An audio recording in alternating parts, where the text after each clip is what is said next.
Islamabad high court में PTI के बानी के 190 मिलियन पाउंड केस में सजा के बाद पैरोल पर रिहाई की दरखास्त पर समाअत हुई, जिसकी सरबराही क़ायम मक़ाम चीफ जस्टिस सरदार सरफराज डोगर ने की।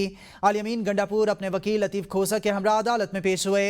वकील लतीफ़ खोसा ने मौक़िफ़ अपनाया कि पैरोल और प्रोबेशन दो अलग नौयत के मामलात हैं और हुकूमत की जानिब से ताख़ीर के बायस अदालत से रुजू किया गया है। अदालत ने इस्तफ़सार किया कि यह हुकूमती मामला है, अदालत में क्यों लाया गया। वकील ने कहा कि अपील अदालत में ज़ेर इल्तवा है और मुलाकातों से मुतालिक तौहीन अदालत की गई दरखास्तें भी ज़ेर समात हैं। वकील ने मज़ीद कहा कि जेल में रखा गया है जो कि गैर कानूनी हिरासत के ज़ुमरे में आता है और वज़ीर आला खैबर पख्तूनख्वा को भी नहीं मिलने दिया जा रहा। अदालत ने यह भी कहा कि 7 तौहीन अदालत की दरखास्तें ज़ेर इल्तवा हैं और 190 मिलियन पाउंड केस की सजा मअतली अभी तक मुकर्रर नहीं हुई। वकील लतीफ़ खोसा ने इस्तदा की कि पैरोल पर रिहाई का केस सजा मअतली के साथ फिक्स कर दिया जाए, मगर क़ायम मक़ाम चीफ जस्टिस ने इसे अलग मामला करार देते हुए कहा कि यह अलग से सुना जाएगा। समाअत के अख्ताम पर अदालत ने रजिस्ट्रार ऑफिस के एतराज़ात से मुतालिक तहरीरी हुक्मनामा जारी करने का हुक्म दे दिया। अल-यमीन गंडापुर ने इस्लामाबाद हाई कोर्ट के बाहर मीडिया से गुफ्तगू करते हुए बजट के हवाले से पार्टी के सरबराह से मुलाकात जरूरी है ऐसा कहा, ताकि इनके विजन के मुताबिक बजट तैयार किया जा सके। पीडीएम के दौर में दहशतगर्दी में इजाफा हुआ, मुल्क में इंसाफ का फुकदान है और सियासी इस्तेहकाम ना होने की वजह से सरमाकारी नहीं आ रही। पाकिस्तान को इस वक्त नेशनल यूनिटी की जरूरत है। उन्होंने मजीद क्या कहा, आपको सुनवाते हैं। और मैंडेट चोरी करने के बावजूद इन लोगों ने अपना मैंडेट चोरी नहीं होने दिया।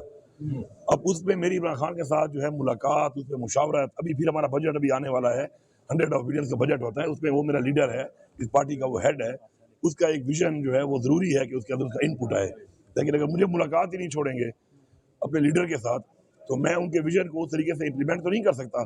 जैसे दोबारा पीडीएम की हुकूमत आई, उसके बाद से कार्रवाइयाँ शुरू हुई हैं और आज वहां तक पहुंच चुकी हैं कि 2 सूबों के इस्लामाबाद हाई कोर्ट में पीटीआई के बानी के 190 मिलियन पाउंड केस में सजा के बाद पैरोल पर रिहाई की दरखास्त पर समाअत हुई, जिसकी सरबराही क़ायम मक़ाम चीफ जस्टिस सरदार सरफराज डोगर ने की।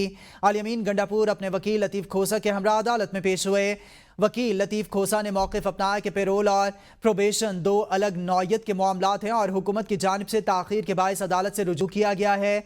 अदालत ने इस्तफ़सार किया कि यह हुकूमती मामला है, अदालत में क्यों लाया गया। वकील ने कहा कि अपील अदालत में ज़ेर इल्तवा है और मुलाकातों से मुतालिक तौहीन अदालत की गई दरखास्तें भी ज़ेर समात हैं। वकील ने मज़ीद कहा कि जेल में रखा गया है जो कि गैर कानूनी हिरासत के ज़ुमरे में आता है और वज़ीर आला खैबर पख्तूनख्वा को भी नहीं मिलने दिया जा रहा। अदालत ने यह भी कहा कि 7 तौहीन अदालत की दरखास्तें ज़ेर इल्तवा हैं और 190 मिलियन पाउंड केस की सजा मअतली अभी तक मुकर्रर नहीं हुई। वकील लतीफ़ खोसा ने इस्तदा की कि पैरोल पर रिहाई का केस सजा मअतली के साथ फिक्स कर दिया जाए, मगर क़ायम मक़ाम चीफ जस्टिस ने इसे अलग मामला करार देते हुए कहा कि यह अलग से सुना जाएगा। समाअत के अख्ताम पर अदालत ने रजिस्ट्रार ऑफिस के एतराज़ात से मुतालिक तहरीरी हुक्मनामा जारी करने का हुक्म दे दिया।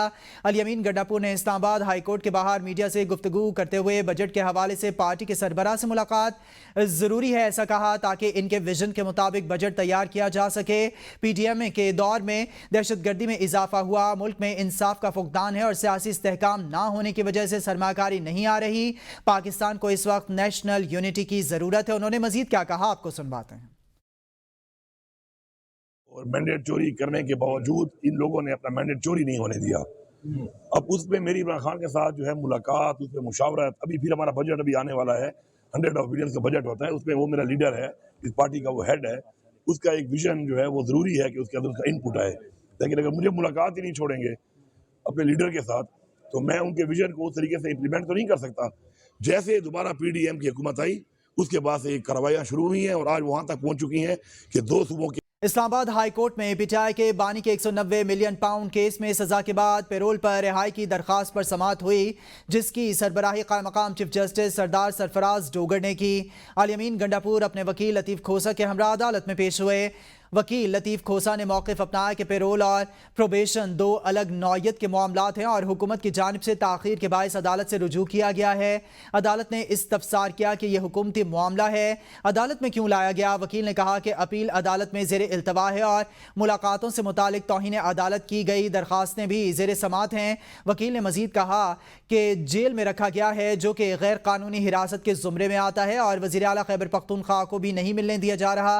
अदालत ने यह भी कहा कहा कि 7 तौहीन अदालत की दरखास्तें ज़ेरे इल्तवा हैं और 190 मिलियन पाउंड केस की सजा मअतली अभी तक मुकर्रर नहीं हुई। वकील लतीफ़ खोसा ने इस्तदा की कि पेरोल पर रिहाई का केस सजा मअतली के साथ फिक्स कर दिया जाए, मगर कायम मकाम चीफ जस्टिस ने इसे अलग मामला करार देते हुए कहा कि यह अलग से सुना जाएगा। समाअत के अख्ताम पर अदालत ने रजिस्ट्रार ऑफिस के एतराज़ात से मुतालिक तहरीरी हुक्मनामा जारी करने का हुक्म दे दिया।